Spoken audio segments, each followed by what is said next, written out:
Bonjour, je suis Bodo Muvunga depuis la RDC, précisément au Nord Kivu, et je suis un peu à côté de la ville de Goma.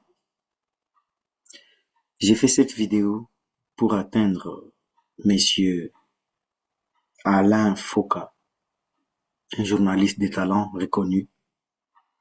Je ne connais ni son origine, je ne connais ni son pays, et peu importe, mais j'aime quand même ce qu'il fait.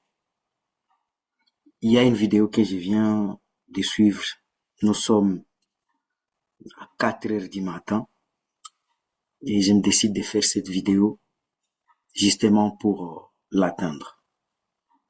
Et avant que je ne dise quelque chose, je voulais suivre sa vidéo qui vient de me toucher vraiment au cœur.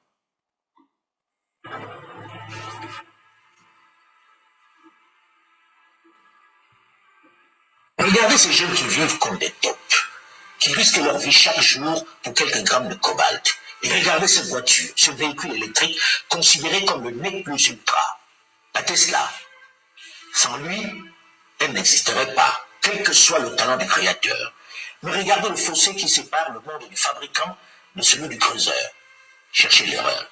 Ce que nous venons de voir dans le cas du cobalt n'est rien comparé au hold-up réalisé dans l'or, dans le diamant, bref, dans presque toutes les autres richesses minières.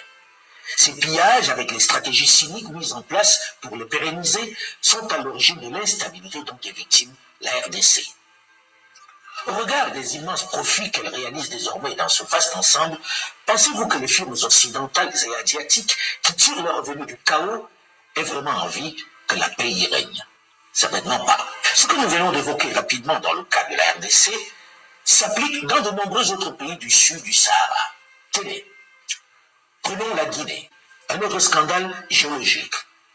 Elle est dotée de certaines des réserves des minéraux les plus convoités de la planète, dont 40 milliards de tonnes de bauxite, la plus grande réserve du monde, et des quantités indéterminées d'uranium.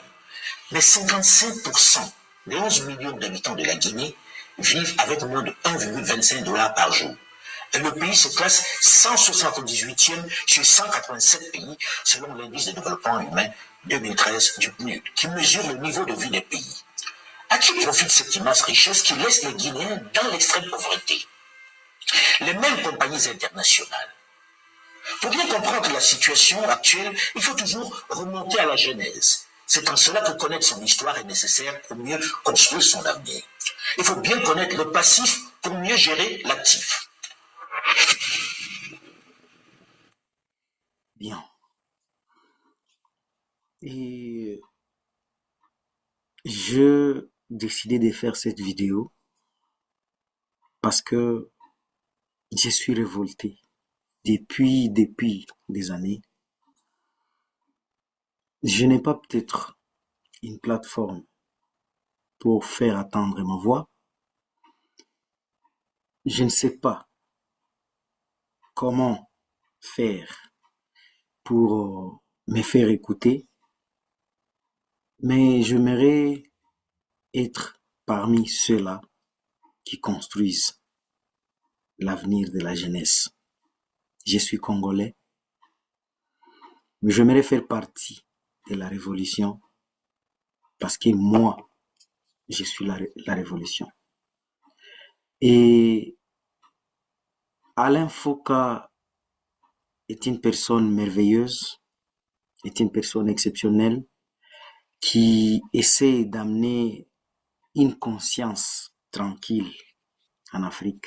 Et moi, j'aimerais faire partie de son écosystème. Je n'ai pas encore toutes les qualités possibles, mais j'aimerais apprendre. Je suis jeune, j'ai des talents, j'ai des compétences et potentiels que j'aimerais qu'on exploite, d'abord qu'on explore et puis qu'on exploite ensemble.